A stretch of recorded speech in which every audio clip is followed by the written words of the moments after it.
Welcome back to the channel. This is Neha and I hope you are all doing so great in your studies. So आज की इस video में हम SBI PO level कुछ arithmetic questions करने वाले हैं। Without wasting any time let's start the first question. An article P was sold at 10% discount after it was marked up by 20% and sold at 10% profit. If another article Q was sold at 800 rupees and then at a profit of 3D%, ठीक है, यहाँ पे D missing है, then find the cost price of the article Q. ठीक है, तो यहाँ से अगर हमें फर्स्ट आर्टिकल पे डिस्काउंट पता चल जाएगा D%, तो हम उसकी बेसिस पे ये प्रॉफिट को कैलकुलेट करके यहाँ पे सीपी फाइंड कर सकते हैं। तो इसके लिए हमें पहले आर्टिकल पी की सारी कंडीशंस देखनी पड़ेगी।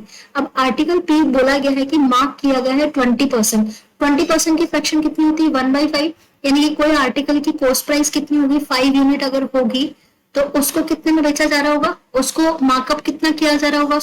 उसका 1 यूनिट मार्कअप करके 6 यूनिट मार्कअप किया जा रहा होगा और 10% प्रॉफिट हुआ है इस आर्टिकल पर। इट मींस अगर कोई सी चीज 5 यूनिट की है, इसको हम 50 कंसिडर कर लेते हैं और इसको 60 कंसिडर कर लेते हैं, क्योंकि 50 का 10% निकालना कंपैरेटिवली इजी होता है। तो 50 का 10% 5, और अगर मैं 5 और इंक्रीज कर दूं तो एसपी कितना हो जाएगा हमारा? 55 यूनिट्स। ठीक है, अब यहाँ से इस पर D% डिस्काउंट दिया गया है और डिस्काउंट हमेशा किस पे कैलकुलेट होता है? एमपी पर कैलकुलेट होता है। तो अगर एमपी 60 यूनिट है और 5 यूनिट का डिस्काउंट अगर हम देंगे तभी जाके एसपी हमारा 55 यूनिट होगा। तो हमने 5 रुपीज का डिस्काउंट 60 रुपीज पर दिया, यानी कि डिस्काउंट टोटल कितना दिया? यहाँ से हम इसको कैलकुलेट कर सकते हैं। ठीक है, कैंसिल करेंगे इसको 3 टाइम, यानी कि 25/3% का हमने क्या दिया इसको? डिस्काउंट। और ये जो डिस्काउंट है वो डी के बराबर है। ठीक है, D% के बराबर है। और यहाँ पे बोला जा रहा है कि सेकंड जो आर्टिकल है क्यू, उसका जो सेलिंग प्राइस है, वो 800 रुपीज है और इसको कितने परसेंट प्रॉफिट पर बेचा जा रहा है? 3D% पर। और 3D मीन्स 25। डी की वैल्यू कितनी है? डी की वैल्यू 25/3% है, तो 3D की कितनी होगी? 3D की होगी 3 × 25/3, 3 कैंसिल, दैट मीन्स ओनली 25%। ठीक है, तो इसका मतलब क्या हुआ कि अगर कोई आर्टिकल यहाँ पर 25% की फ्रैक्शन कितनी होती है? 1/4। अगर कोई आर्टिकल यानी कि उसका सेलिंग प्राइस अगर 4 यूनिट है तो 1 यूनिट बढ़कर उसका एसपी कितना होगा? 5 यूनिट होगा, राइट।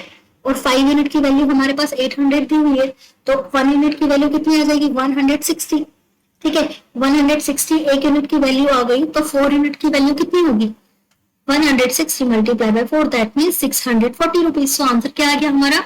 640। सो ऐसे हमें इस क्वेश्चन को करना है। ठीक है, now first question is clear. Let's move to the next question. A, B and C could do 66.66% of the work in 6 days. ठीक है, and A and B could do 33.33% of the same work together in 5 days, and B and C could do the 25% of the work together in 4 days. Find the number of days approximate हमें बताना है taken by B alone to do the work 12.5% of the same work. ठीक है, तो हमें यहाँ से पता चला क्वेश्चन के से कि A plus B plus C ये 66 यानी कि 2/3 ऑफ द वर्क कितने दिन में कर रहे हैं? 6 डेज में कर रहे हैं। तो टोटल वर्क करने में इनको कितना टाइम लगेगा? टोटल वर्क करने में 9 डेज लगेंगे। ठीक है, तीनों को मिलकर। अभी यहाँ पे बोला जा रहा है कि ए और बी 33 पॉइंट यानी कि 1/3% ऑफ वर्क कितने दिन में कर रहे हैं? 5 दिन में। तो टोटल वर्क करने में 15 डेज लगेंगे। ठीक है, अब यहाँ पे बोला जा रहा है कि बी और सी दोनों मिलकर 25% यानी कि 1/4 ऑफ द वर्क 4 डेज में कर रहे हैं, तो टोटल वर्क करने में 16 डेज लगेंगे। ठीक है, अब इसका अगर इन तीनों का अगर हम एलसीएम ले लें, 9 और 15 का एलसीएम तो 45 होता है। 45 में अगर 16 का मल्टीप्लाई कर दो तो टोटल वर्क आ जाएगा हमारा। ठीक है, तो यहाँ से हमारा टोटल वर्क आ गया। अब टोटल वर्क आ गया है तो सबका हम इफिशियंसी निकाल लेते हैं। A plus B plus C की इफिशियंसी कितनी होगी? 45 मल्टीप्लाई बाय 16 अपॉन 9, तो 9 से 45 कैंसिल हो गया, 5 है, एंड 16 5 80 यूनिट वर्क तीनों मिलकर करते हैं। अब A और B दोनों मिलकर कितना वर्क करते हैं? A और B दोनों 15 3 48, 16 3 48 यूनिट्स ऑफ वर्क दोनों मिलकर करते हैं।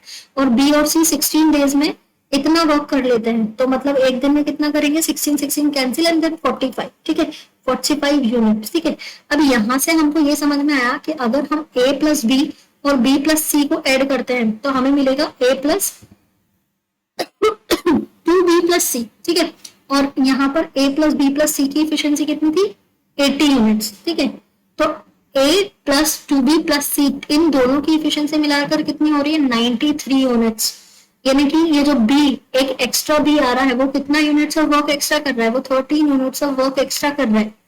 ठीक है, बट उसको तो कितना करना था, मतलब कि बी की जो इफिशियंसी है वो अकेले बी की इफिशियंसी 30 यूनिट्स है। एक बी अगर 13 यूनिट ऑफ वर्क कर रहा है, मतलब कि 13 यूनिट किसकी इफिशियंसी है, बी की इफिशियंसी है। अब बोला क्या गया है कि 12.5 की फ्रैक्शन कितनी होती है 1/8। ठीक है, यानी कि बोला जा रहा है कि टोटल वर्क का 1/8 पार्ट ऑफ द वर्क ही कराना है सिर्फ बी से। ठीक है, तो अगर टोटल यूनिट ऑफ वर्क का हमारा कितना है, लेट मी इरेज दिस, अगर टोटल यूनिट ऑफ वर्क हमारा है 45 इंटू 16, जिसमें से हमें 1/8 काम सिर्फ बी से कराना है, that means 90 unit of work only कराना है, और बी अकेला 13 यूनिट ऑफ वर्क एक दिन में करता है। तो अप्रोक्सीमेट कितने टाइम्स लेगा वो, 13 7 91 होता है, यानी कि 7 डेज लेगा ना। आंसर हो गया हमारा option E. So this is how we have to do this work and do this question. Now let's move to the next question. Mohan invested 100p rupees in scheme A at 15% rate of interest compounded annually for 2 years. ठीक है, अगर 2 years के लिए compound हो रहा है, it means उसका rate of interest कितना बना होगा 15 plus 15 and then 15 multiply by 15 कितना हो जाएगा 225 upon 100, तो ये हो जाएगा 32.25%, यानी कि इतना परसेंट हमको सिर्फ इंटरेस्ट मिला होगा 100p पर। The interest earned from scheme A is invested in scheme B. अब ठीक है, अब ये जो इंटरेस्ट मिला है इसको बी में इन्वेस्ट कर दिया, कितने कितने परसेंट पे, R% रेट ऑफ इंटरेस्ट पर, कितने टाइम के लिए 3 इयर्स के लिए सिंपल इंटरेस्ट पर। If Mohan earn 19.35p interest from scheme B then find R. अब हमें आर की वैल्यू बतानी है। ठीक है, तो पहली जो स्कीम थी, स्कीम ए में 15% की रेट ऑफ इंटरेस्ट पर कंपाउंडेड हो रहा है 2 साल के लिए, तो वो इंटरेस्ट कितना देगा 32.25%, यानी कि 100p अगर इन्वेस्टमेंट है तो उसका 32.25% हमको इंटरेस्ट मिल गया होगा, और इतना ही पूरा इंटरेस्ट उसने स्कीम बी में लगाया है। और स्कीम बी में कितने साल के लिए, 3 ईयर के लिए R% रेट ऑफ इंटरेस्ट पर लगाया है, और इसके बाद में उसको 19.35p रुपीज मिला है। तो यहाँ से p भी कैंसिल, ठीक है, 100 भी कैंसिल हो गया। ठीक, अब 19.35 को हम अगर 3 से कैंसिल करेंगे तो ये आ जाएगा 6.45। ठीक है, और 6.45 से हम इसको कैंसिल करेंगे तो ये 5 टाइम कैंसिल हो जाएगा, राइट। तो हमारे पास बचा 5R अपॉन 100 इक्वल टू 1, तो इसको 5 से कैंसिल कर दिया तो ये भी 20 आ गया, यानी कि R% कितना हो गया, R की वैल्यू कितनी आ गई 20%। तो option C is the correct answer for this. बस इतना ही हमें इसको इसमें करना था। ठीक है, let's move to the next question. Pipe A and pipe B could fill a tank together in 24 and 16 hours respectively. ठीक है, पाइप ए और बी दोनों 24 आवर्स और 16 आवर्स में फिल करते हैं, while pipe C could empty it in 20 hours. C negative है। ठीक है, if both inlet pipes are open together for first 5, मतलब ए और बी दोनों को फर्स्ट 5 आवर तक अगर ओपन किया जाता है, and then pipe C replace them, इसके बाद इन दोनों को रिप्लेस करके सी आता है। ठीक है, find the time taken by C to empty the tank field by A and B together. मतलब ए और बी ने जितना टैंक फिल किया है ना, सिर्फ उतना ही सी को खाली करना है। तो हम यहाँ से पहले एलसीएम फाइंड कर लेते हैं। ठीक है, ऐसा नंबर जो 24, 16 और 20 से डिवाइड हो सके वो होता है 480 ओनली। ठीक है, क्योंकि इन दोनों का तो एलसीएम 48 होता है। अब इसको 20 से भी डिवाइड करना है तो 0 लगा देते हैं। अब यहाँ से हम एक एफिशिएंसी निकाल लेंगे। ठीक है, एक एफिशिएंसी कितनी आ जाएगी 20 यूनिट्स, इसकी आ जाएगी 30 और इसकी आ जाएगी 24 नेगेटिव। ठीक है, और ए और बी दोनों मिलकर कितना यूनिट्स ऑफ वर्क कर रहे हैं, मतलब कितना यूनिट्स ऑफ वाटर फिल कर देंगे, तो 50 यूनिट्स ऑफ वाटर फिल कर देंगे, और 5 घंटे के लिए इसको चलाया जा रहा है, यानी कि टोटल कितना करेंगे 250 यूनिट्स ऑफ वाटर फिल कर देंगे, राइट। अब सी इस 250 यूनिट्स को एम्प्टी कर रहा है, और वो एम्प्टी करने की रेट ऑफ मतलब किस रेट पर वो इसको खाली करेगा, तो वो करेगा 1 यूनिट पे 24 यूनिट्स खाली। तो अगर 1 मिनट में और राइट 1 मिनट में 24 यूनिट्स, 1 घंटे में 24 यूनिट्स खाली कर रहा है। ठीक है, तो यहाँ पर हम 250 यूनिट्स को खाली करने में कितना टाइम लगेंगे, तो यहाँ पे लिख देते हैं 10 पॉइंट, और 10 के बाद में, और 10 से कैंसिल करने के बाद में कितना बचा, 10 ही बच रहा है, 10/24, और इसको हमको आवर्स में, मिनट्स में कन्वर्ट करना है तो 60 से मल्टीप्लाई करेंगे, तो ये हो जाएगा 10 आवर्स एंड 25 मिनट्स। तो ऑप्शन ई इसका आंसर हुआ। तो इसको 25 मिनट्स में कैसे कैलकुलेट किया हमने, तो यहाँ पे हमने 60 से मल्टीप्लाई किया, क्योंकि ये सिर्फ आवर्स की वैल्यू देगा और मिनट्स निकालने के लिए हमको 60 से मल्टीप्लाई करना पड़ेगा। इसको सॉल्व करोगे तो 25 आ जाएगा। Right, now let's move to the next question. 400 students play 3 different games A, B, C. 20, 240, 180 and 140 student play A, B and C game respectively. ठीक है, तो 400 टोटल है, जिसमें से हमारे पास 3 गेम है। यहाँ मुझे पता चल रहा है कि ये वेन डायग्राम का क्वेश्चन है। ठीक है, तो A यानी कि 240, ठीक, B गेम यानी कि 180 टोटल है, और C का कितना है, 140।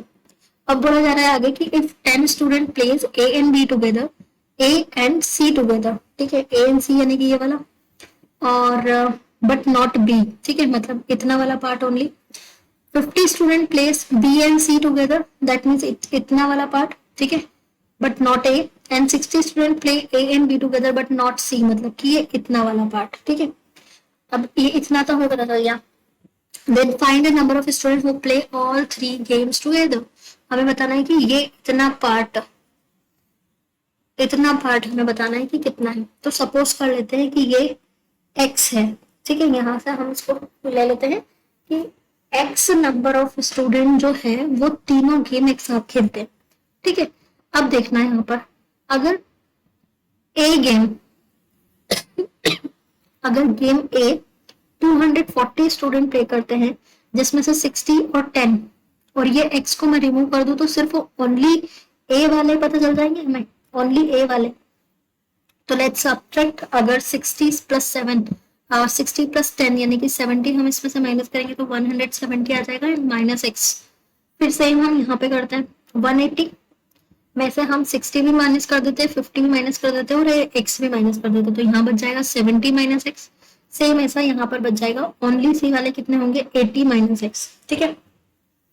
अब अगर मैं इन सबको जोड़ दूं तो टोटल तो कितना है, 400 है ना, टोटल 400 है, तो मतलब मैं यहाँ से इतना वाला पार्ट में यहाँ पे हाईलाइट कर रही हूँ, ठीक है, आई एम हाईलाइटिंग, ठीक है। तो ये जो इतना वाला पार्ट है, ये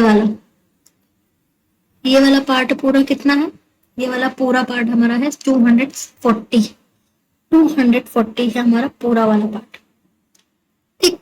तो इतना हमने ले लिया 240, उसके बाद में हमारे पास ये वाला पार्ट बचा है, ये वाला पार्ट बचा है और ये वाला पार्ट बचा है, ठीक है, ये वाला पार्ट, ये वाला पार्ट और ये वाला पार्ट।